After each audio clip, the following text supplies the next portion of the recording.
When defining ankle fractures, it might be helpful to illustrate it by looking at the ankle posteriorly and laterally, and then further looking at the bony anatomy.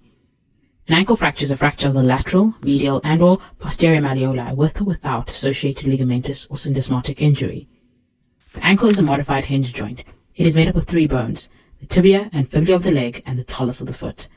There are two groups of ligaments which are crucial for ankle stability: the medial ligaments, which originate from the medial malleolus, and the lateral ligaments, which originate from the lateral malleolus.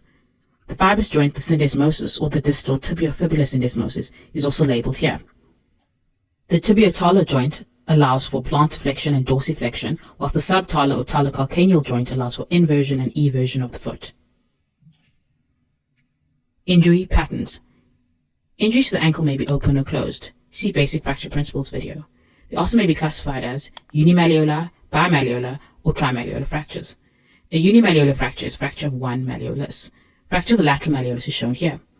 Bimalleolar fracture, a fracture of two malleoli. Fracture of the lateral and medial malleolar are shown here. And trimalleolar fracture is a fracture of three malleoli. Fracture of the lateral, medial, and posterior malleolar is shown here. There are three classification systems: the Weber classification, the Lange-Hansen classification, and the unimalleolar, bimalleolar, and trimalleolar classification. This is an anatomical classification system. The Lange-Hansen classification system describes the mechanism of injury, whilst the Weber classification describes the fibular fracture in relation to the syndesmosis. We will further discuss the Weber classification, as this is the classification system you will need to know. The Weber classification describes the fibular fracture in relation to the syndesmosis. The fracture is either below, at the level, or above the syndesmosis. A Weber A fracture is a fracture below the syndesmosis. A Weber B fracture is a fracture at the level of the syndesmosis, and a Weber C fracture is a fracture above the level of the syndesmosis. Clinical assessment. Clinical assessment includes applying basic ATLS principles. Then, an examination, which includes the look, feel, and move approach. Look for any wounds, deformities. Note the degree of soft tissue swelling. Feel for any deformities, tenderness, and assess the neurovascular status of the foot.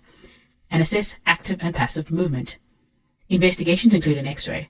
Use the Otto ankle rules to determine whether or not a patient warrants an X-ray. Management. If the patient has an open fracture, any other surgical indication, or significant soft tissue swelling, discuss with orthopaedics and place a back slab. Definitive management for patients without an indication for surgery is non-operative management, which includes a circular cast for 6 weeks. Operative management includes an X-fix or an RF. For more information and a one-page summary and quizzes on ankle fractures, visit 4minutemedicine.com.